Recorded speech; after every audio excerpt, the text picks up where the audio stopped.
So I think as at a high level, I tend to avoid on market and MLS deals. So of the 20 flips last year, only one I found on the MLS.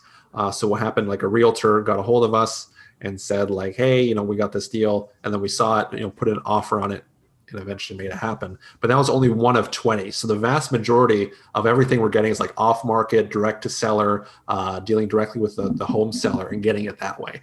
So just cutting out the middleman, so like no realtors, no auction, just directly to the seller has been the most success. To break that down further, about half the deals come from wholesalers, and then the other half come from like self-sourced, like cold calling or like website, or just like a blend of things that we do there. But that's pretty much the breakdown. But just trying to get off the beaten path as much as possible is a great high-level principle for this sort of thing. So if you are looking at public deals that everyone else is looking at, that's on Zillow, that everyone else has access to, that's going to be reflected in the price. Like the price is going to be bid up, multiple offers, numbers don't make sense. So you need to get off the beaten path. Start talking to people, start talking to sellers who nobody else is talking to.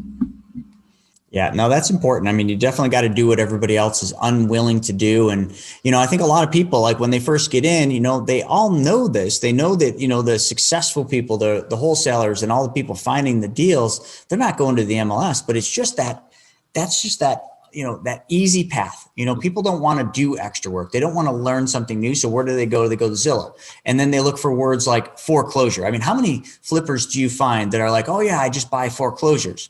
Really? You see, the banks figured out what we do a long time ago, and they put this little buzzword in their listings, foreclosure. And everybody thinks a foreclosure is a deal. Most of the time, a foreclosure is more expensive than a full price MLS listing when you actually boil it down per square foot, because they learned the game, and good for them. Like, of course they've evolved, but you got to evolve faster than them.